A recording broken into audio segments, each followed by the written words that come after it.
What's up, everybody? Welcome back to GiantBomb.com's ongoing coverage of E3 2017. I say ongoing coverage, but really, you know, we're not here just like not like reading news or whatever. We bring guests through, we talk to them, we chop it up, we talk about video games and you know whatever else happens along the way. But this time around, we've got someone who's responsible for probably, well, definitely like one of the coolest looking things I've seen all show, Wolfenstein II. Jens from Machine Games is here. How you doing, sir? Very well. Awesome. Alex Navarro is here as a fan of Wolfenstein. As someone who has played both the New Order and the Old Blood. Yeah. That's awesome. Yeah. How's it been like having the game? I guess it was teased last year in Bethesda's press conference, yeah, right? They did some sneaky thing there. Yeah. We weren't really aware of it, but that was very cool. Yeah, and so that probably helped build some anticipation for this. And yeah. What was it?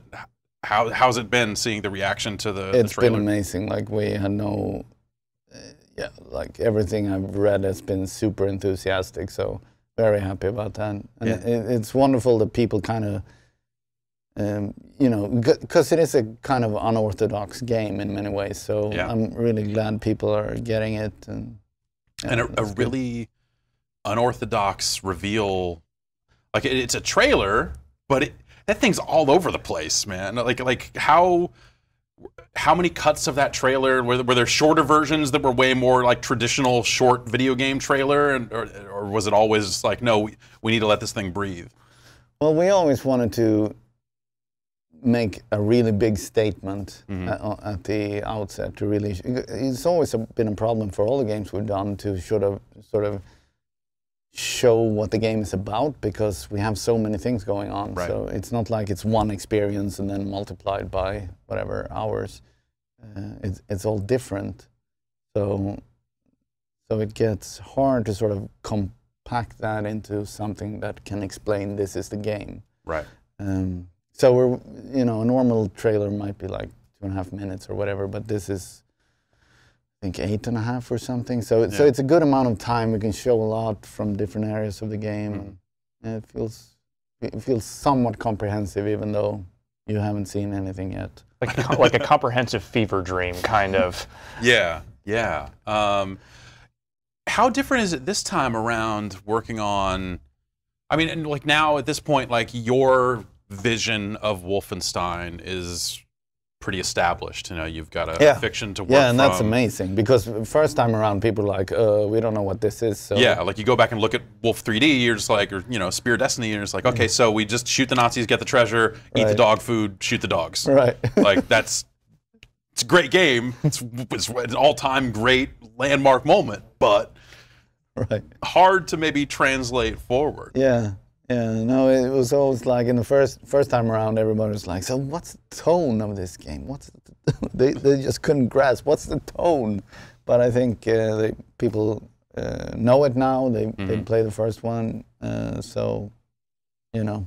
Yeah, so kind of pick up from there. Yeah. You mentioned you were showing, it's a great phrase, wheelchair shooting level. Wheelchair combat. Wheelchair combat. Yeah. How does that, is it like tank controls, like Resident Evil controls in a first-person shooter because the turning gets different? Or, well, it's really, if you think about first-person games, it's yeah. You know. I mean, it's interesting because at the end of the first game, BJ Blazkowicz is very, very, very badly injured. Right. So this game picks up right where that game left off, and so it's a direct continuation. And we felt like he should be really badly hurt when the game starts physically. But of course, it's BJ Blazkowicz, so that's not going to stop him from killing Nazis. So what do we do? Like, can we do wheelchair combat? And we just love the concept of it. But it's one thing to dream it up, but it's another thing to realize it, right? But then, yeah, the guys on the team, which is just amazing. They put together this amazing thing. It's super intuitive. It's like the same controls as you use when you just for normal locomotion or whatever. So.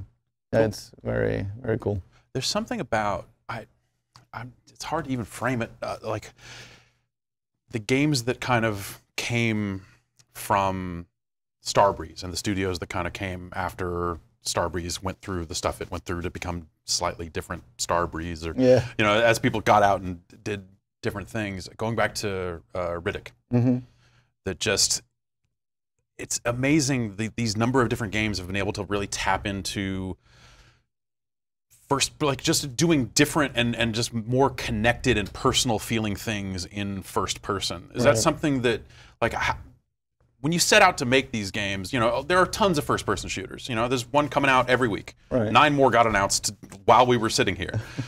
But something about Wolfenstein, and I go back to, you know, and Riddick and those games, has this just dramatically different feel. What's your approach that gets these games I think that's a good question. I've been thinking a little bit about it. Sorry if I'm my speech is slurred. I haven't eaten all day, and I'm jet lagged, and I'm pretty drunk. It's okay.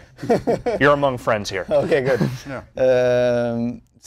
I remember when I was young, I was always a huge movie buff when I grew up, so I saw a lot of movies. And I remember the first time I saw a movie and I thought, this kind of has the same vibe as this other movie I saw. I wonder if it's the same director. And I looked it up and it was. Like I could identify this director's style. Yeah.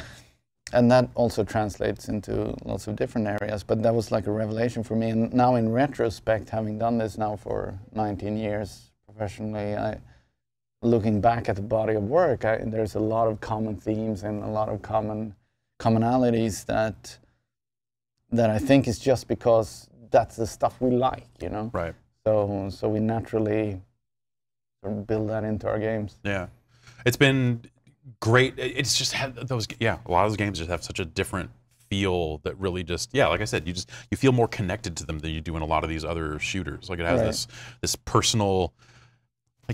If you had to stab someone in something, you feel it a lot deeper. You feel it a lot more. I'm trying to not use the word visceral, but honestly, that's kind of exactly Visceral what we're talking about. Word.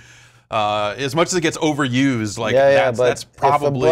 If a buzzword is accurate, then you should use it. Yeah, and it's that connection to the action, I think, is something that. I think we always try to make it as authentic feeling as possible, because that's at least that's why I'm making games, is because it's like the only medium where you can take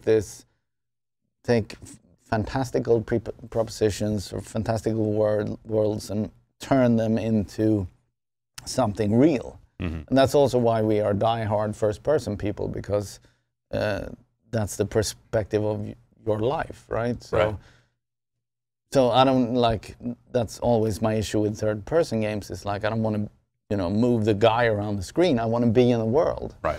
And so I think that philosophy sort of permeates everything that we do. Like even though we have outlandish scenarios and everything is over the top, and you still want to feel connected to it and feel like you're there and feel like it's you're transported into something. I mean, that to me is like one of the sort of signature things there, is that, you talked about, movies and kind of the similar styles and that kind of stuff.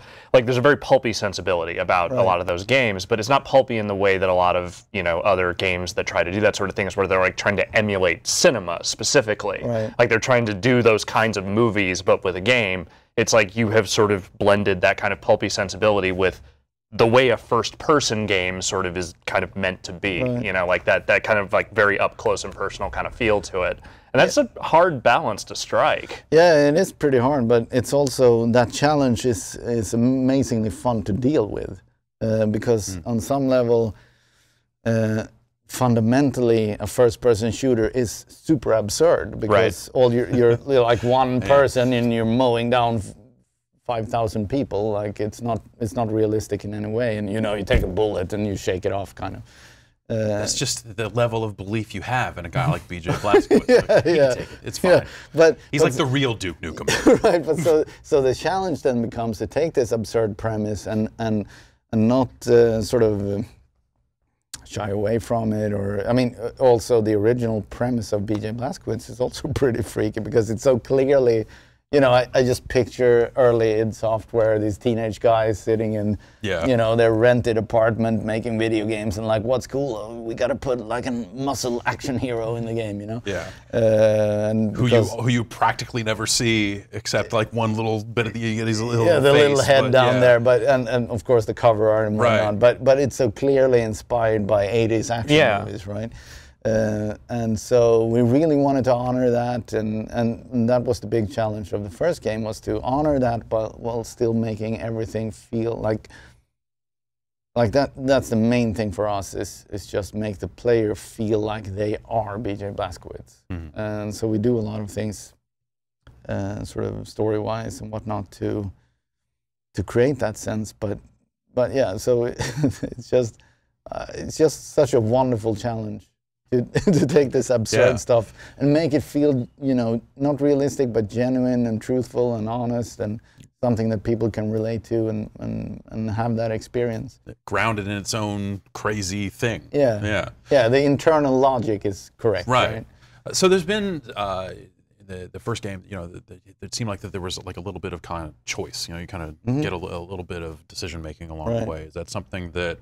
How do you feel that worked out in that first game? Is that something that you're definitely looking to kind of do more of here? Or I guess, which choices are now canon for the follow-up? Well, yeah, I get what you're saying in your spoiler, very kind spoiler-free way. The idea is, so we made this big decision back in the day when we made the first one, like we're going to have this really important choice.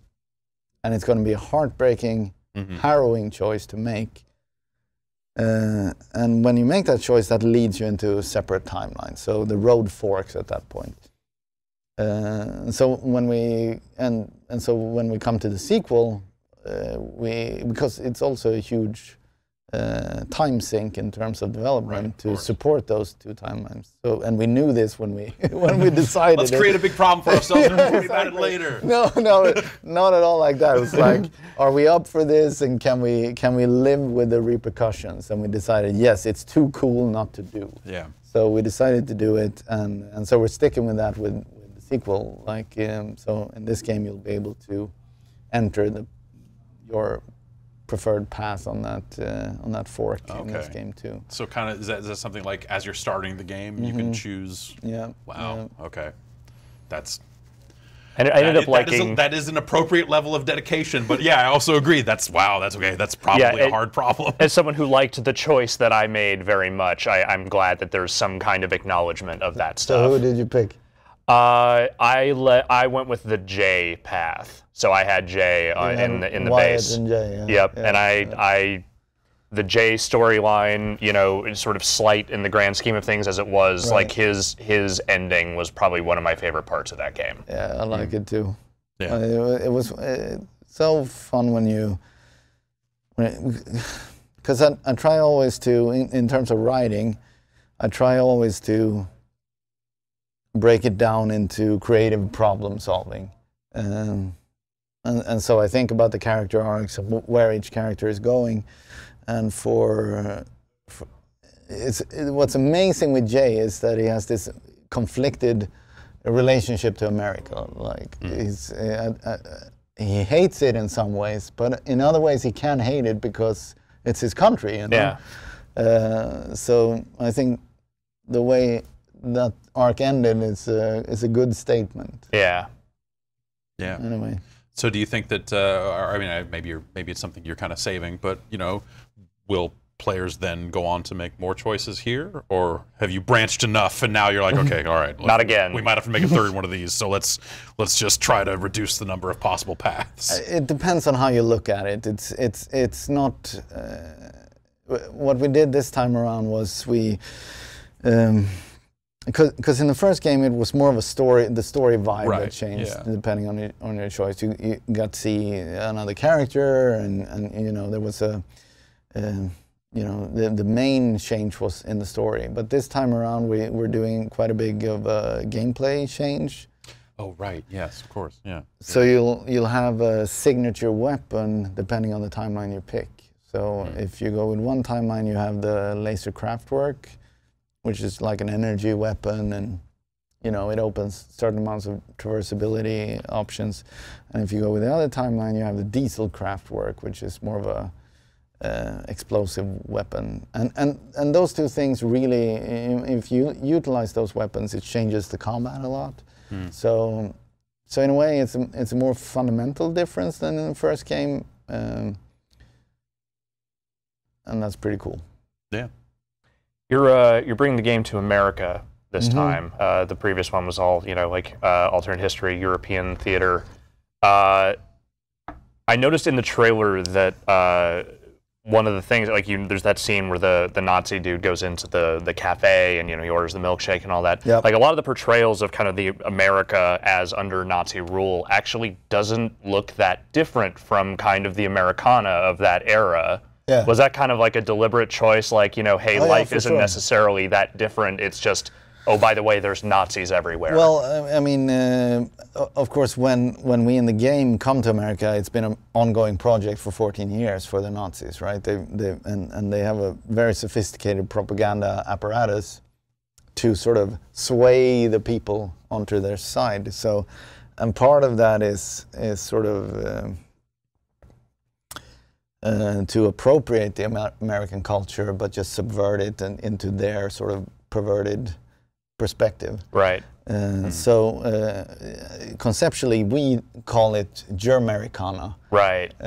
Where it's and that goes through, it permeates everything, the marketing assets and the game, like you know how instead of Lassie there's Liesel in the thing, and they have this big changeover day, which is about a year after the time when the game takes place, where the whole country is going to switch over to German. So there's a big push to sort of educate the American people. Learn the language. Yeah, exactly. I mean, you know, the metric system took perfectly, so I'm sure, you know, getting people to speak a new language, no problem. Right. Yeah. You know, honestly, maybe if the metric system had better propaganda behind it. I mean, if you lived under Nazi oppression, I think you would be going metric pretty fast. Yeah, fair enough. All right. Yeah. All right. Well, that's why we didn't do it. Inches and yards over here. I don't even. Yeah. No. So you know, you've got your game revealed. Is the show for you? Are you just kind of giving demos and doing a lot of interviews? Are you able to kind of like relax a little bit and see the show now that the game's been announced? Well, it's today has been intense. A lot of interviews. I'm not doing any demos. We have a hands-on at the booth. That's super cool. They built so in the trailer in that diner. Oh right, yeah. With a milkshake Nazi, as we call him. I think that's the only like. Does he have a name in the game, or is he like in the script as Milkshake Nazi? That's what was so interesting, because I was working on the credits before I came over here, and so we love when characters have names. So we make sure even small characters have names. But this guy is just. I just like him being called Milkshake Nazi. Yeah. So it's like the only guy in the credits who doesn't have any other that could be name. your little secret, is you know what his real name is, but it's just Milkshake Nazi. It's fine. The whole world's fallen in love with Milkshake Nazi. 5 seconds later, oh wait, Milkshake Nazi's racist. Sorry. Well, that's how it goes sometimes. He is very Nazi. Yeah. Anyway. Yeah. But so they built up that whole diner at the E3 booth, which was amazing. We sent over like the 3D assets, so measurements and everything. They're just replicating all of that. Very cool. So there's a hands-on there for the wheelchair combat, and you probably have to stay in line for a long time, but hopefully it's worth it. We do have an appointment to see it. So yeah. Oh, good. We'll find our way over there. Good. Yeah. Hopefully we'll get to skip. I don't know how that'll work. Yeah, yeah, it's been interesting seeing the show open to the public and kind of getting. Oh yeah, it's mayhem over there. Yeah, it's real mayhem. Yeah, it's not Gamescom levels mayhem or anything. No, because they don't let people smoke in there. So yeah, it's, you know, it's at least got that going for it. Actually, did they let people smoke at Gamescom anymore? Did they ever stop? As of the the last one I went to was the last Cologne or the first Cologne one, and they were still letting people smoke at that point. I don't know if they do anymore. Okay. I just sit in the sort of Bethesda area. I never go outside. It's too scary. Yeah. Too many people. Speaking of which, what's your vaping policy in here? You know, we're like do. vape neutral. Yeah. Good. This, I mean, we're the Switzerland of vaping. If you want to, it's fine. So the Xbox One X, I think, has made it totally acceptable. Tell me about your rig. Is this sub-ohming? What are we doing here? Yeah, I'm sub-ohming. I tried the other one. Is it going to blow up in here? Is this going to go bad? Probably. They tell me it's dangerous. But I think that's good TV, so. Yeah, all right, fair enough. Yeah. They let you vape in the back of the Bethesda booth? Fuck no. Okay, well. So this is special. Yeah. This is real special. All right, well. Thank you. No, you're very welcome. Anytime. You took the time to come out here. The least we can let you do is vape. Yeah. That's the rules. So when it comes to crafting first-person shooters, you know, a lot of developers really lean into, you know, you see something like Call of Duty where they're just like, yo, we got 3 main modes, and each one is just a ton of content here, and then multiplayer and all this other stuff. And do you ever feel compelled to go like, hey, you know, we need to figure out like a multiplayer component for this because that's kind of what people think of first-person shooters as? I mean, obviously, like, you know, your history, you've been having these really deep story-driven shooters. Yeah. Well, I think part of it is that we like to keep keep the team as small as possible. Mm-hmm. Like we like to have a family feeling in the team. Everybody knows each other. We socialize outside of work, and sort of. That turns into a problem then if you're trying to do more than one thing. Right. So historically, we've had, you know, publishers basically forcing us to make multiplayer or whatever because whatever marketing metrics. But now we're in a position where we get to do what we want to do. So we know the game will be better if everybody's focused on the one mission. Right. So. And I think it shows in what you've shown to the game so far is that, you know, a lot of that stuff is going so much further than, you know, the previous Wolfenstein did, let alone what a lot of other story-driven shooters are doing these days. Like, there's the number of looks and... all right, are we talking like playable acid trip? Like, you know, like, you talk about wheelchair combat. I mean, you know, like playable acid trip or cutscene acid trip? Yeah, it's all cutscene. Okay. All right. That's cutscene contained because it's not something for BJ, right? I mean, even though it kind of was in the first game, you know this, but but that was an experiment. Right. Experiments are fine. It's not for when killing Nazis for BJ. But yeah, it's all about Wyatt's character arc, and we had because the thing with Wyatt, we have all of these really freaked out characters which we love, but Wyatt was always like the straight guy, you know. Right. And so we were thinking, like, what would be the most interesting character arc for him? So he's going on this psychedelic journey in this game. He'll learn some things about himself along the way. He will indeed. Yeah. And it's going to be fun when people can experience all of it. Yeah, and it's not that far off. No, October 27. Yeah, so that's, I mean, what's left to do on the game? Is it kind of like, is it like content complete and you're just kind of tuning it all up? As soon as I get out of here, I'm going like home and super crunching. Yeah, that's Mario time back to base. Yeah. No, but it's looking good. I mean, we're super psyched about the game, and the whole team is just amazing. It's been a really amazing experience. Like we have. You know, we basically built the studio during the first game, right? And but now everybody's really, you know, they're familiar with everything. We have a really good pace. How big is the team? That's a corporate secret. Okay, understood. Ooh, I heard they like to keep it small over there, though. So 12, about 12. Yeah. We'll just look at the credit. And that includes marketing, right? Yeah. Okay. 12, 8 of them are marketing. That's how. But there's but another thing that's also been really amazing is getting the cast back together. Right. Because you know, we've been so blessed and lucky with with our actors. We have in this game it's a bit more than the last. I think the last one we had 70 actors or something, and now we're right about 100. Wow! Yeah. And we do just vast amounts of performance capture.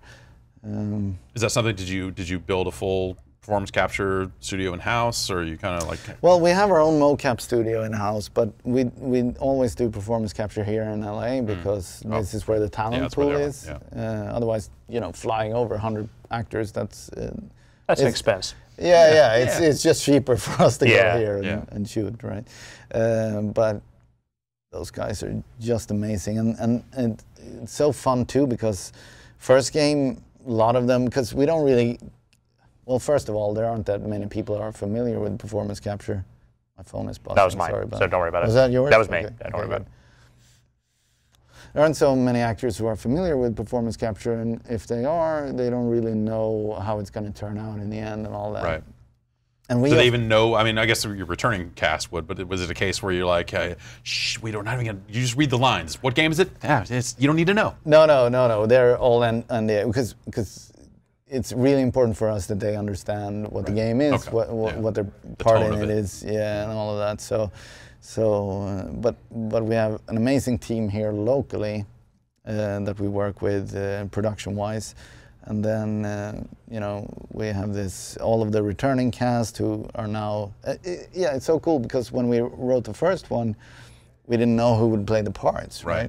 So we cast them, but now we know all of that, and So when I write a line now, I kind of know what the actor can do with it and all that. So it's that must be a lot of fun. Like being able to go like, okay, well now we know exactly what this character's voice is, and we can kind of just go off of that. Yeah, and it's like, oh, if I write this stuff for, you know, for example, Brian Bloom, who plays BJ, I know he can really make something special and awesome out of that. And yeah, and that goes for, I mean, it's just ridiculous, the quality of the actors that we have. Yeah, that all sounds fantastic. Yeah, it's really cool. Yeah. Well, I think we're going to let you go, Jens. I do have one. Okay, I'm sorry, this is just the question. I think it's on everyone's mind. I just want to put it out there. How is MechaHitler? Have you seen him lately? Well, we always envision this as a trilogy. Okay. Yeah. All right. So if you want to leave it at that, that's cool. Just wanted, you know, I know what the fans are after. Well, I know what I think about when I think about original Wolfenstein and think about even some of the games that have come in between. You know, there's something about that asshole in a fucking mech suit being able to blow his bitch ass up. I couldn't agree more. Yeah. But you know, if hey, you got to build to it. Yeah. If we get to make the third one, obviously, I mean, once you introduce MechaHitler, there's no going back.